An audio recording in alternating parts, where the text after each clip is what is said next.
Hello YouTube, in this video I'm going to teach you how to curl. Might sound silly, but it could be necessary because I see a lot of people going about it wrong. So I'm actually preparing two videos.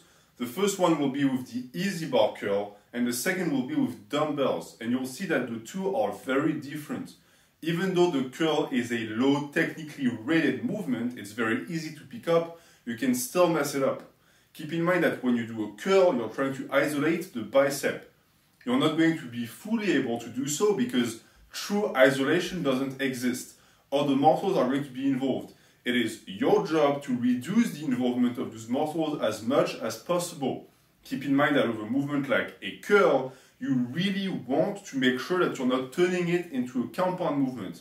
Because if you do, you're always going to be cheating. And so I'm going to also detail that with you guys. Before we start, so that you understand where I'm coming from, I'm going to talk mostly about angles and about joints. And the joints that are going to matter here are the joint of the elbow, the wrist, and the shoulder, because these are the ones involved in the curl. The ones of the wrist are mostly going to be involved in terms of comfort. The easy bar is going to allow you to wrap your head around the bar, engage the forearms, and it reduces tension on the wrist. So that's pretty much that. But for muscle activation, it's not that important. When it comes to the shoulder, however, you will see that this plays a big role because I'm going to debunk a myth that I hear a lot about the curl. So let's get it. I have my bar here. Regardless of your width and the width of the hands, you're going to decide. It doesn't really matter. Some people will say the closer the grip is, the more short head of the bicep, the wider, the more long head. I say experiment, try it out. I'm not going to give you the secret recipe. I'm just going to tell you how to do curls. So, once you have your grip, what is going to matter if you want to activate the bicep is first and foremost to keep the elbows tucked to your side. You don't want them to flare out and you don't want them to raise. That's a big point. So when you do the curl, they stay at the side. Now, at this point here, I'm limited in my range of motion by the fact that I'm trying to keep them stationary. In which case, it's okay to have a slight movement to finish, and then as I go down, I return in the start position. What you don't want to be doing is this, okay? That is not a curl. That is something completely different. It can be called a power curl. It can be called a front raise curl. This involves a lot of shoulder. And I wanted to talk about it because there has been a it has been a few months, but it's stopped now. Has been a lot of hype surrendering and surrounding the easy bar curl. It was all the rage for some reason. People were doing it. And the issue when you see people actually gunning after a lift like this is they turn it into a competition for strength. And if you want to be able to lift as much as you can on the easy bar curl, you're going to do whatever it takes, which might involve raising the elbows because it makes it easier. But that's only for strength. If your goal with the easy bar curl is to grow the bicep, don't do that.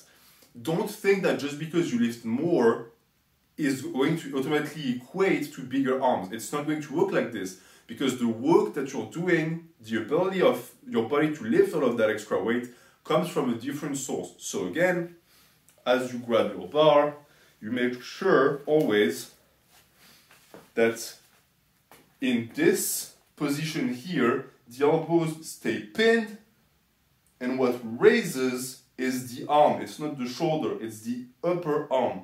Okay, and again, if you want to finish, you can go here.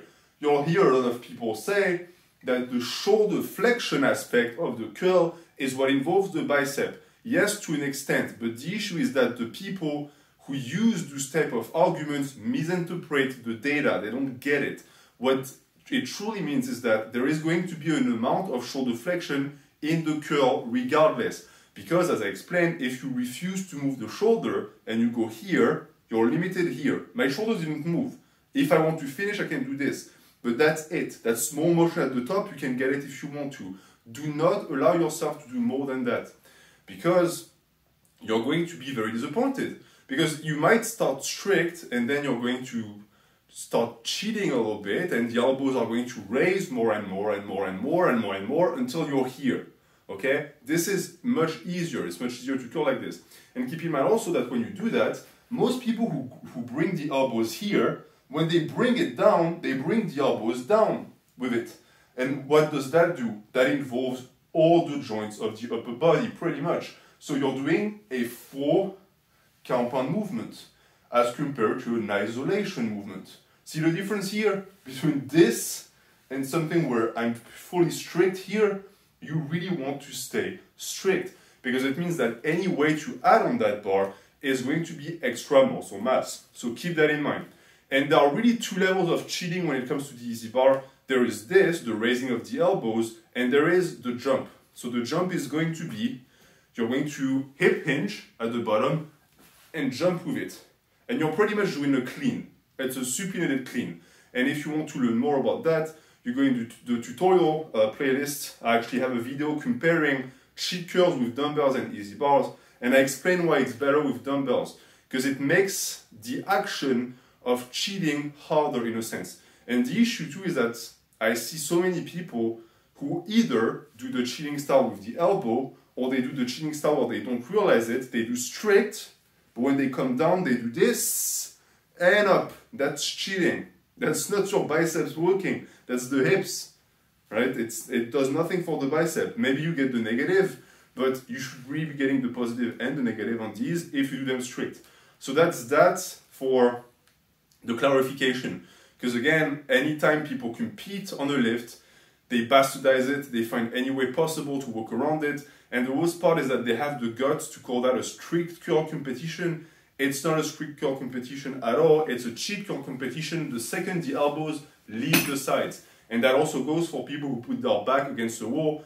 It means nothing. And I'm going to also say something here. It's harder to do a strict curl without the ability of pushing against the wall, because when you have the wall behind you, you can push with the elbows and it creates extra tension.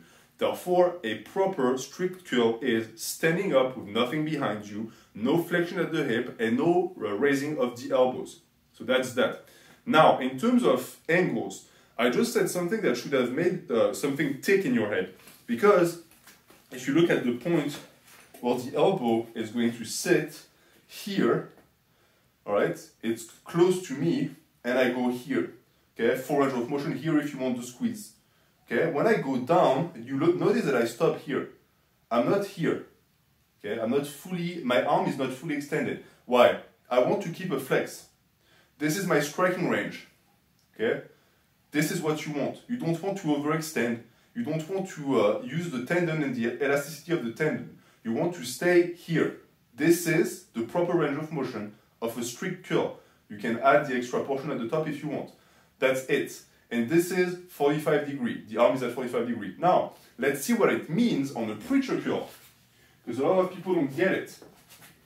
But on a preacher curl, in this situation here, if you want to do a curl here, grab the bar, you set yourself, look at where the shoulder is compared to the elbow now.